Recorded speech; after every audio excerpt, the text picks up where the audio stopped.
Hi అండి. ఎలా ఉన్నారు? బాగున్నారా? నేను మీ శ్రేయాభిలాష అండి. బాగున్నారని నేను అనుకుంటున్నానండి. మీకు ఇష్టమైతే లైక్ కొట్టండి, కామెంట్ చేయండి. సబ్స్క్రైబ్ మాత్రం మర్చిపోకండోయ్. షేర్ మాత్రం ఇంకా మర్చిపోకండి. మీ ఫ్రెండ్స్ అందరికీ షేర్ చేయండి. నేను పొద్దుటే లేసానండి మా అమ్మాయి బాక్స్ పెట్టాలని. ఏం చేయాలా అని ఆలోచిస్తున్నానండి. ఆలోచించేలాగా నాకు ఒక ఐడియా అయితే వచ్చిందండి. ఏంటంటే ఫ్రిడ్జ్‌లో తీసినప్పటికి అందులోని నాకు క్యాబేజీ కనిపించిందండి. నన్ను చూడు, నా అందాన్ని చూడు, వండి చూడు, టేస్ట్ చూడు అని అంటుందండి.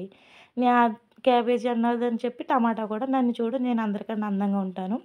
నన్ను కూడా యాడ్ చేసుకోవడం మాత్రం మర్చిపోకండి. నన్ను కూడా అందులో ఏసి చూడండి. మీ అందరికన్నా నేనే టేస్ట్‌గా ఉంటాను. నన్ను మాత్రం మర్చిపోకండోయ్ అని అంటుందండి టమాటా.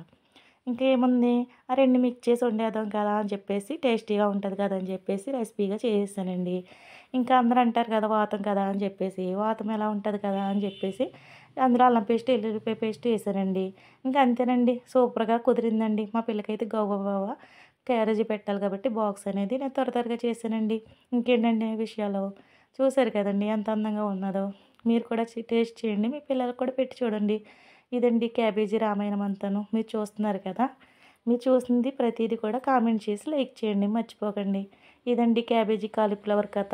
నన్ను మాత్రం గుర్తు చేసుకోండి అంటుంది.